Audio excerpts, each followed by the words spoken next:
56 million Americans are carrying a credit card balance for a year. That's 49% of credit card holders. That is according to Bankrate Survey.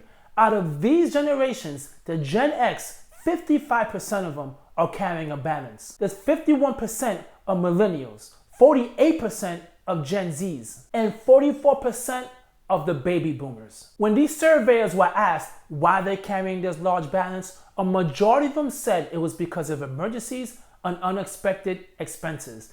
Now, you hear these numbers and they sound scary. They sound like doomsday. We're all in debt. We're living paycheck to paycheck. Society is horrible.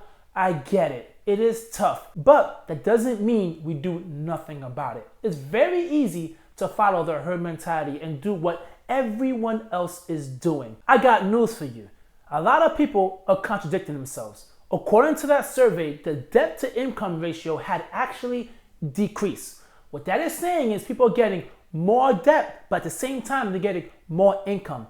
A lot of the issues is with lifestyle creep. Now, my channel is not all about negativity. It's here to let you know you can get this fixed. I just don't want you to believe that since everyone else is struggling, it's okay for you to struggle. So I'm gonna give you some tips on how to get rid of this debt once and for all. That way, guys, this will be your past and your future you will be a whole lot happier that you made this decision today. Okay, let's start with the first option, the most cheesiest option, but this is by far what you had to choose when it comes to paying off your debt. Is which option do you want here? Do you want the avalanche or do you want the debt snowball? The avalanche is for people who are all about the numbers. But there's a caveat when it comes to people who do the avalanche. First, let me explain to you what the avalanche is.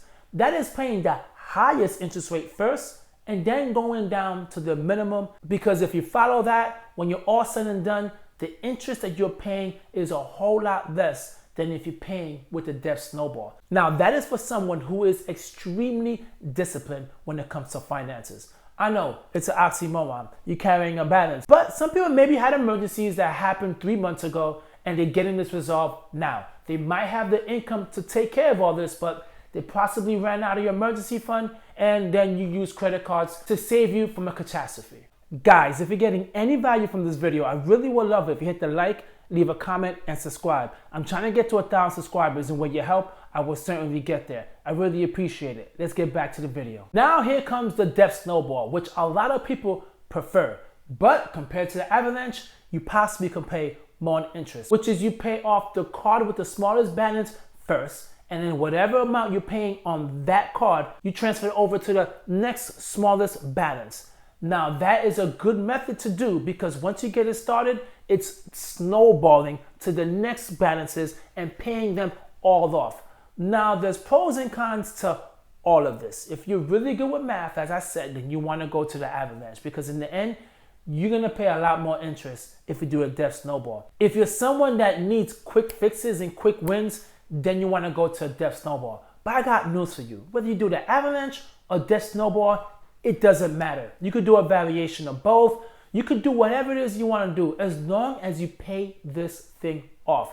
You could have a debt in there that you hate and you want to get rid of. Pay it off. You do not need to wait to a certain time to pay it off. Now that might be motivation enough for you to have something that you really hate later on down the road because you want to get there as quick as possible, so you might pay off all these credit cards to get there. But at the same time, guys, it's personal finance. It's to how you feel about it and how you want to pay it off. If you're always using credit cards, there's always a reason why. It's because you have no emergency fund. You need to have yourself an emergency fund.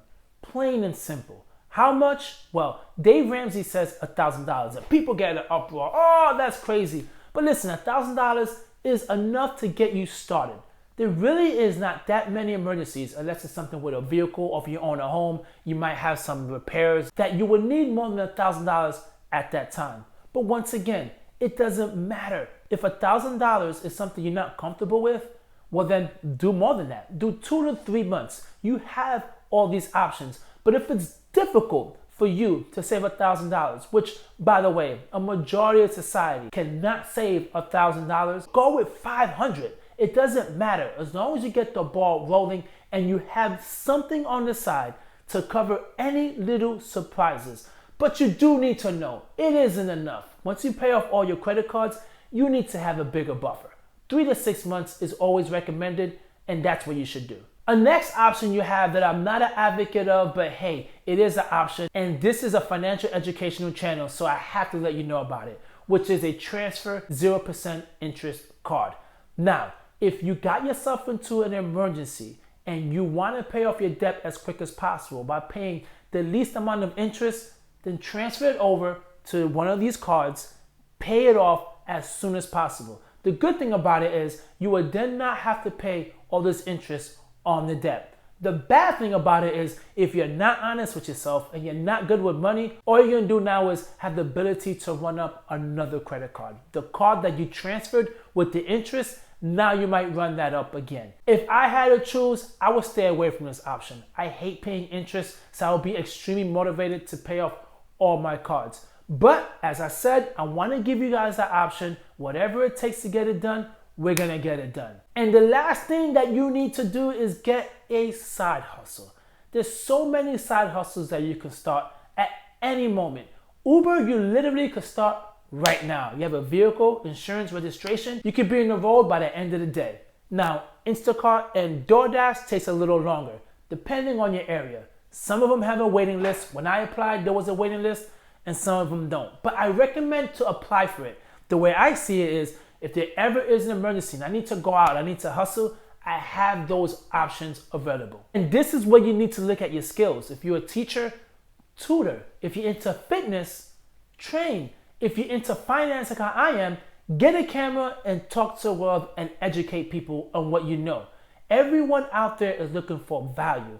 And you can make some money on YouTube as well. And if you go out and put videos out there and you do well, there's a side hustle that will allow you to pay off all your credit card bills. And you might find yourself a whole new career in trying some of these side hustles. You just never know. So there you have it, guys. Yes, it's scary. A majority of society is struggling right now and they're having credit card debt. But that doesn't mean you need to ride that wave and continue to run up your credit card bills. There's always a better option. And if one of the options is credit cards, that by far is the worst option. The most toxic debt out there is credit cards. It's eating up any investments that you have. And if you have no investment, it's eating up all of your money. Get it out of your life as quick as possible.